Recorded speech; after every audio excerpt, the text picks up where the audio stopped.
Saudações a todos, aqui é César Rolim, sou servidor técnico administrativo na URGS e integrante do Movimento Virada.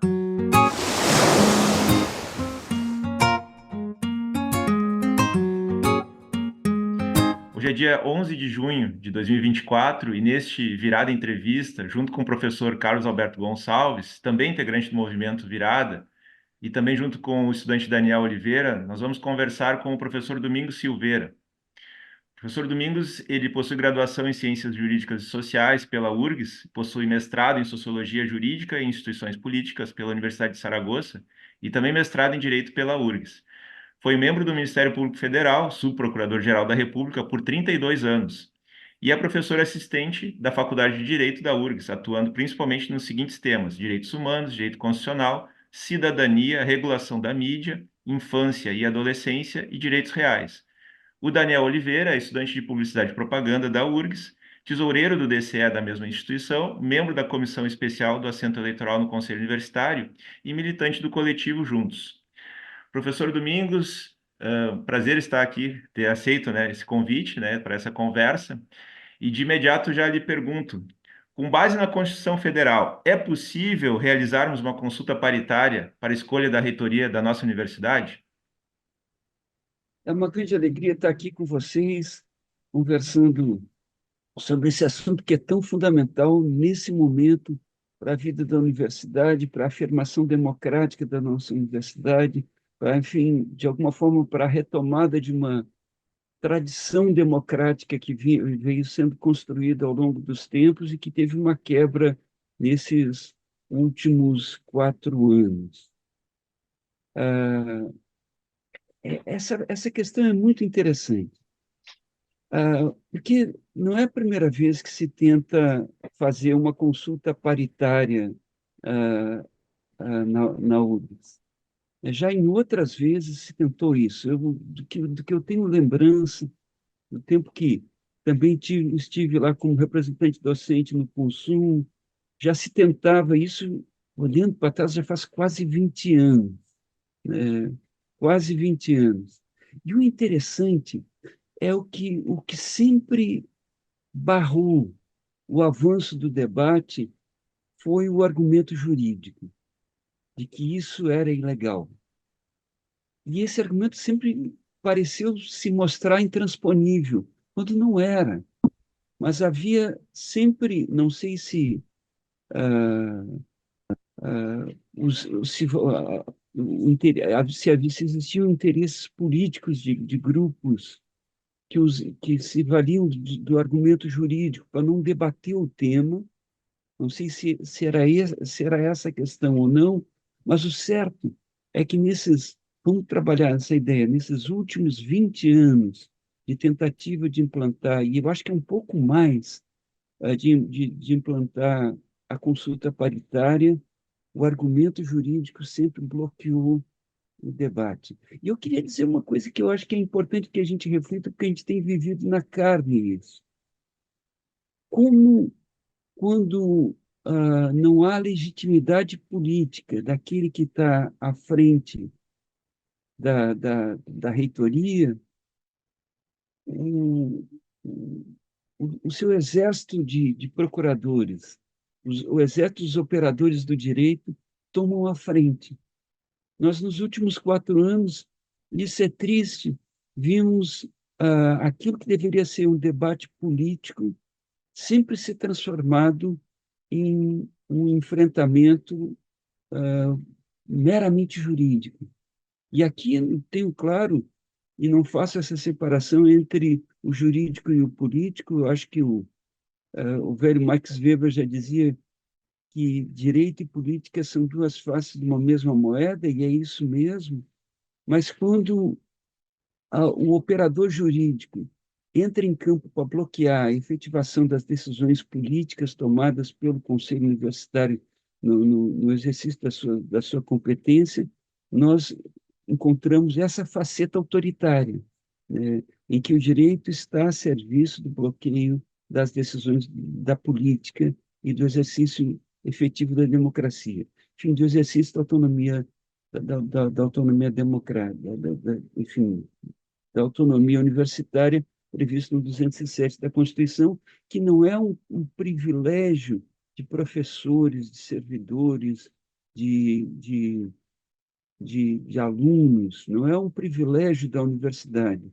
mas é garantia para que ela possa cumprir o seu papel dentro da sociedade, né?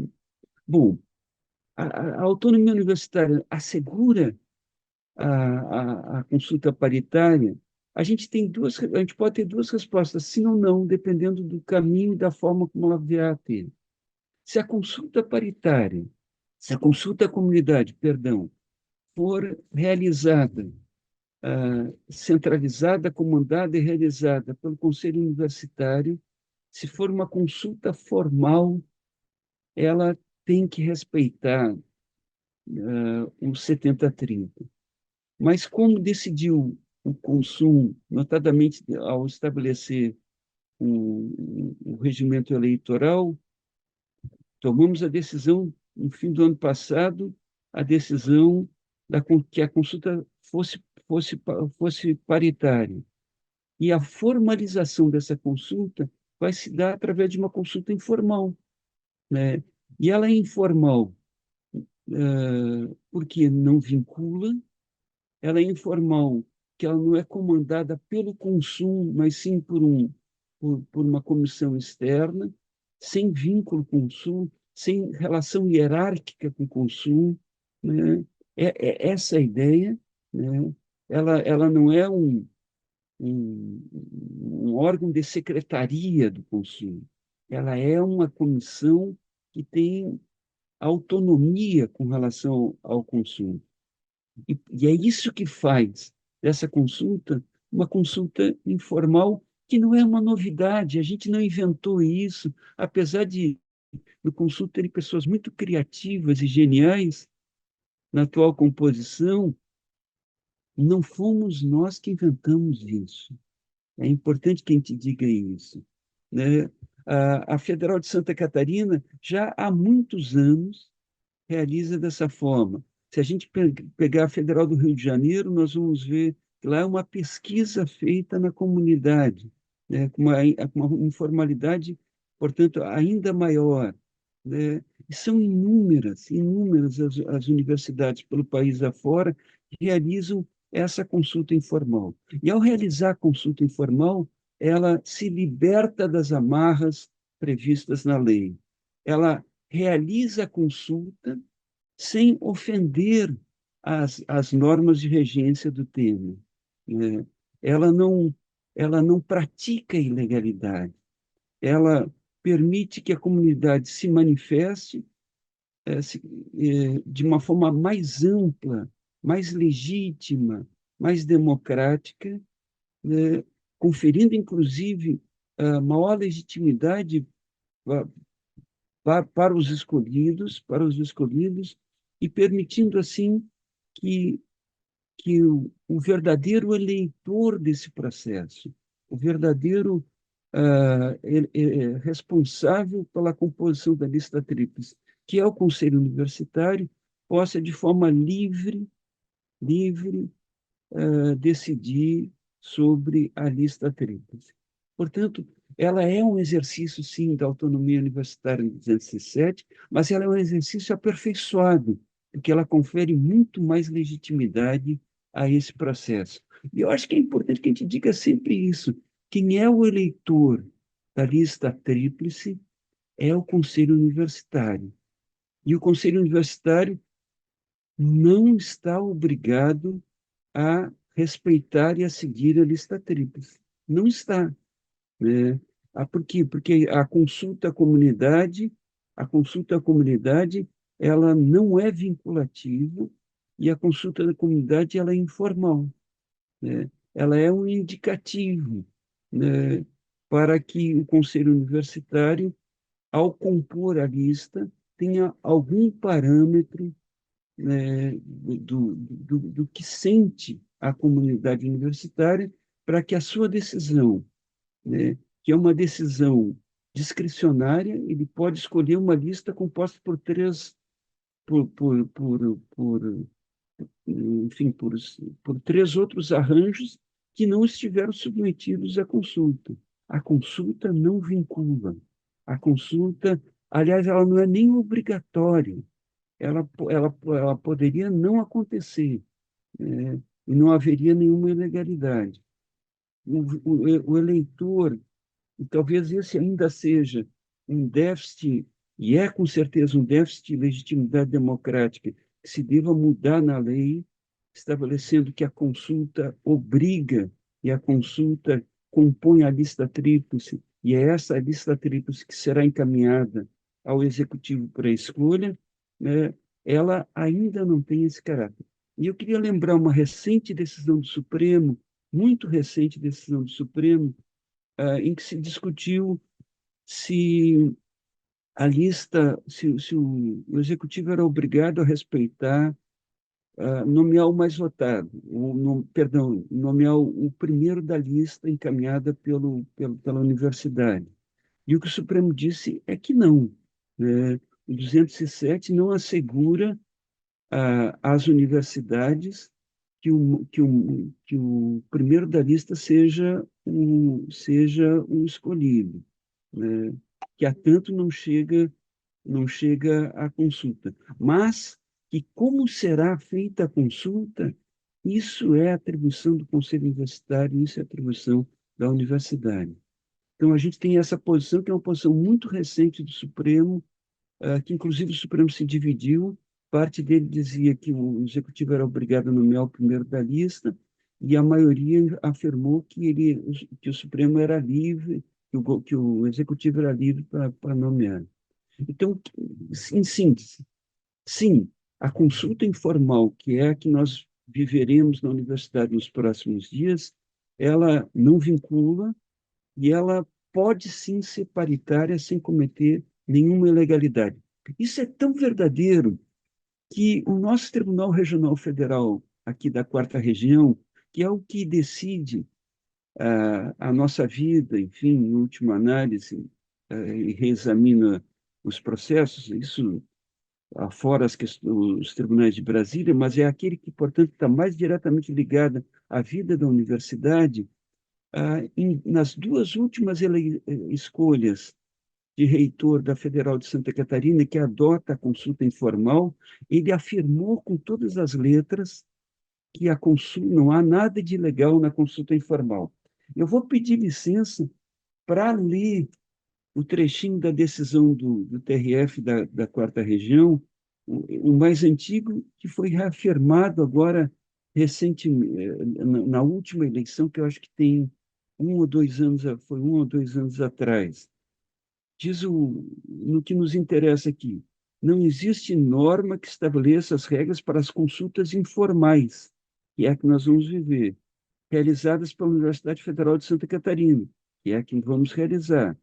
Não há como falar em ilegalidade quando o Conselho Universitário, na forma do seu regimento e em conformidade com a autonomia universitária que lhe confere o artigo 207, estabelece o regramento próprio para aquelas situações, consultas informais. Somente se houvesse, em norma legal ou constitucional, um procedimento prévio estabelecido que devesse ser observado pelo Conselho Universitário, é que se poderia falar em ilegalidade praticada pelo Conselho.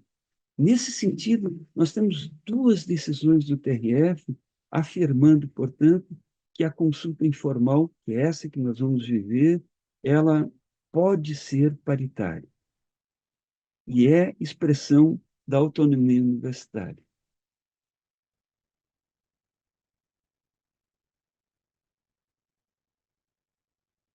E eu acho que dessa Bom, forma também a gente consegue se livrar da bola de ferro, da bola de ferro jurídica, legal, que nos prendeu durante esses 20 e tantos anos que se tentou construir a consulta paritária.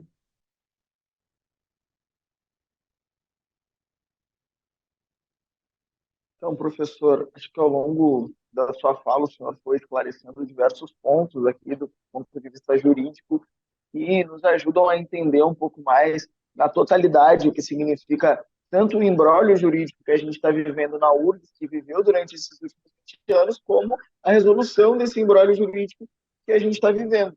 mas aqui eu gostaria de fazer uma pergunta para o senhor, que ela tem o sentido de uma avaliação política mais pessoal, mas que leve em consideração também o argumento jurídico.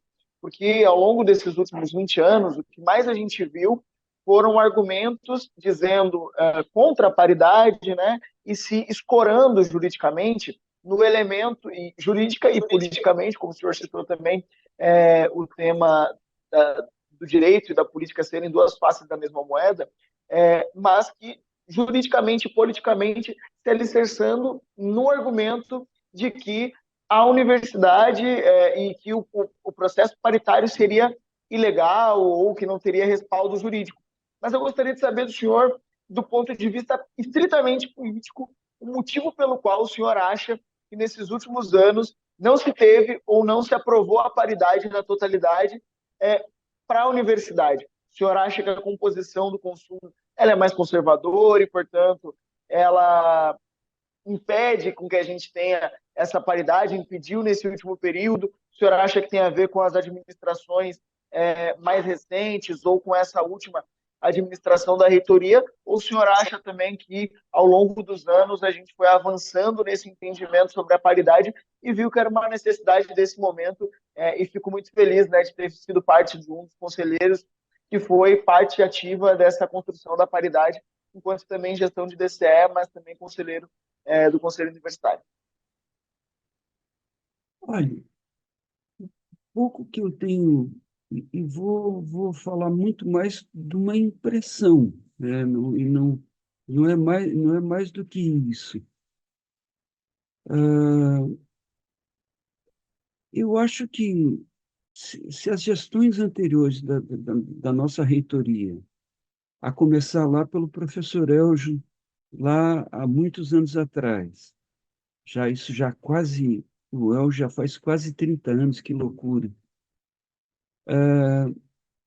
Tivessem tido vontade política de implantar a, a consulta paritária, eles teriam feito.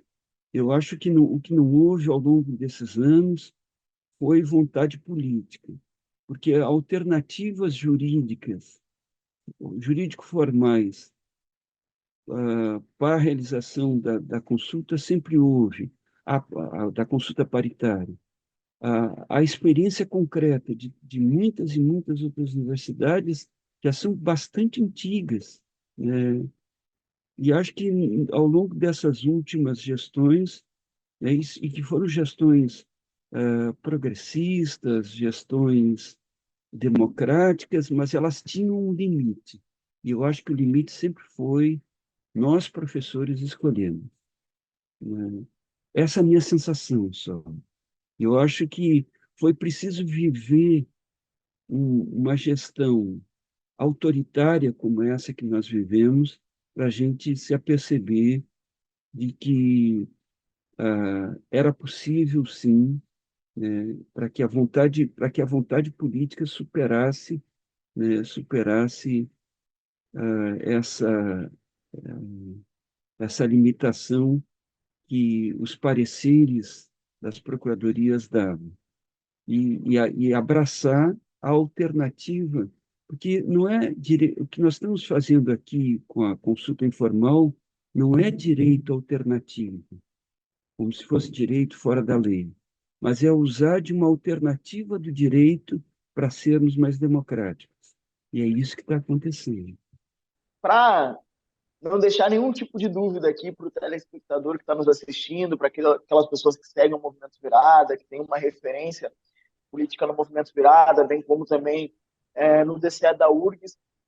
A grande questão aqui, o parecer 291 tem alguma ilegalidade ou não? É possível que esse parecer garanta, de fato, a paridade na universidade ou não? Na minha opinião, ele não tem nada de ilegal. Ele consegue, enfim, usar dessa alternativa do direito para que sejamos mais democráticos. E ele, ao adotar a consulta informal, ele, ele, ele permite que a gente possa fazer essa consulta paritária sem nenhum temor de estarmos sendo praticando alguma ilegalidade. O que, enfim, agora, essa é a minha posição. É claro que a gente já foi, enfim, já há mais de uma manifestação da Procuradoria da Universidade dizendo o contrário. Talvez a gente possa vir a ser surpreendido, e aqui não estou eu a sugerir, até porque o mal não precisa de sugestão, mas é possível que sejamos, inclusive, surpreendidos com alguma medida judicial por parte da reitoria. Mas isso é o inevitável. Eu prefiro concordar com o reitor, nesse particular, e é a única vez nesses 4 anos que eu vou estar concordando com o reitor. Numa recente entrevista à Rádio Gaúcha, o reitor disse com todas as letras que o Conselho Universitário havia chegado a uma posição equilibrada com a consulta informal, em que se permitia, em que era possível fazê-la de forma paritária, sem que isso fosse ilegal. É o reitor que diz isso. É o reitor que diz isso. E dessa vez concordo com ele.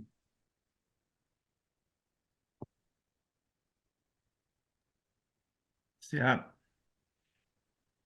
Não, eu acho que o Domingos tem razão, né? O professor Domingos esclarece bem essa questão dos últimos anos em relação a isso, porque sempre foi diferente o candidato do empossado.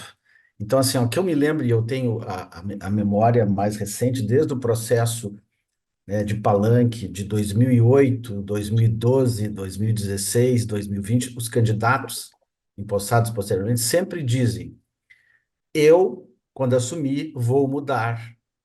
Né? Então, existe uma disposição política durante o processo de consulta, né, de convencimento da comunidade, mas depois, quando se toma posse, é, aí se veste uma toga da impossibilidade, né, de dizer não, infelizmente não tem como. Então, é sistemático isso, assim, eu tenho registrado isso na minha memória, porque obviamente que já diziam antes, mas para mim, desde 2008, que se tentou um acordo informal de lá para cá, nunca, sempre é essa impossibilidade.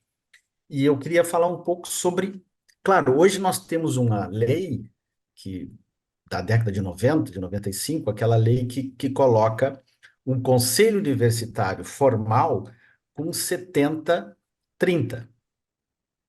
É possível, né, essa mudança, porque como a Constituição é possível mudar essa lei hoje, por exemplo, do 70-15, esse conselho formal. A Constituição de 88 permitiria que a gente já tivesse um conselho universitário paritário. Isso seria uma possibilidade dentro da autonomia. Na sua opinião, isso é factível? Não estou dizendo que nós vamos fazer agora ou que vai ter uma lei sobre isso, mas isso a Constituição poderia garantir no formato que ela está, ou não? Tem aquele jogo em que a autonomia, não é estar fora do mundo, né? Eu pensaria duas coisas primeiro. Primeiro, eu acho curioso que nós tenhamos tido vários governos, vários presidentes progressistas, né, e que nunca encaminharam, usaram sua força política para alterar essas normas que regem o nosso processo e a estrutura da universidade, da universidade.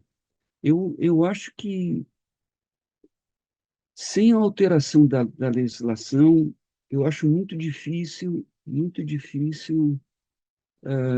sustentar que a composição do Conselho Universitário pudesse ser outra que não de 70-30. Eu acho que isso está além do que pode o reitor, do que pode o Conselho Universitário. Agora, é interessante que vários governos democráticos mantiveram essas mesmas regras. né, para um pouco a gente pensar a limitação, né, a limitação e talvez que não exista efetivamente uma vontade política de democratizar a universidade, democratizar de forma radical. Por isso, essa experiência que a gente está vivendo agora, da consulta informal, paritária, ela é uma experiência que radicaliza o processo democrático dentro da universidade, né, se valendo do que é possível dentro dessas amarras, dessas margens estreitas que a legislação que deveria ter sido alterada e não foi alterada permite.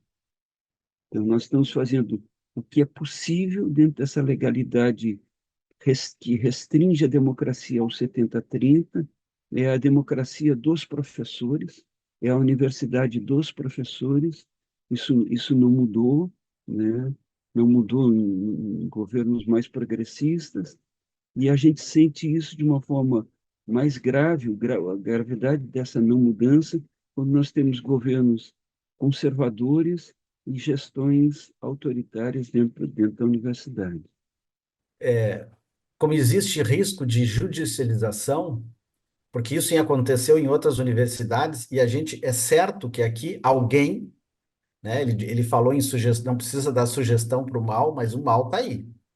Então, acho que valeria a pena, né, o professor Domingos comentar para nós se existe esse risco e o que fazer nesse caso, porque eu acho, na minha opinião, isso é inevitável. Alguém vai dizer eu estou incomodado, vai acionar, às vezes até de maneira equivocada, a própria procuradoria, como já tem acontecido, e vai tentar judicializar o processo. O que fazer?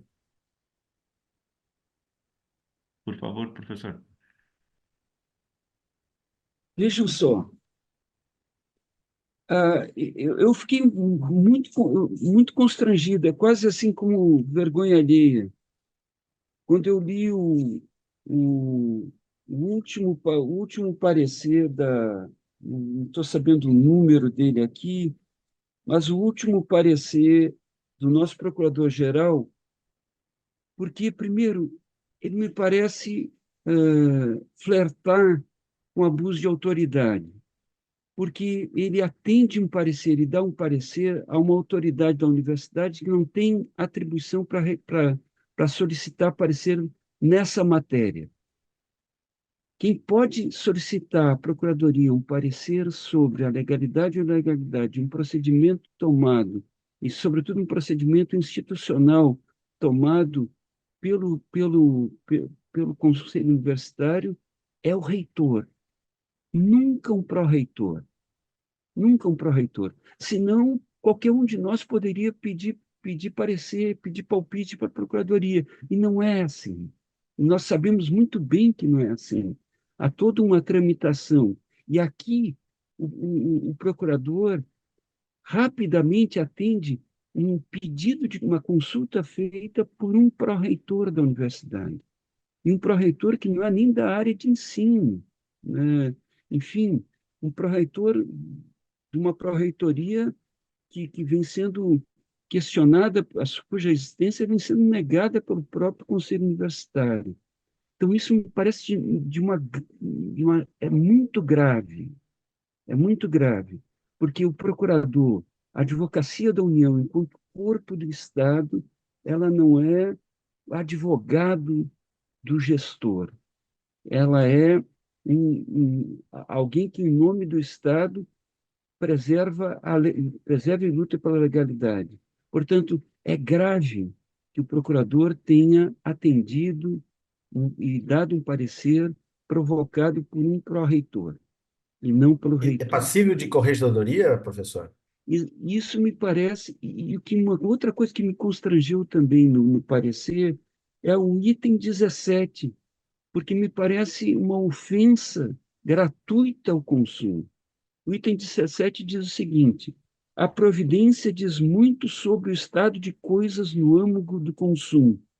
Um órgão que se ressente do mais basilar respeito aos aspectos mínimos da legalidade.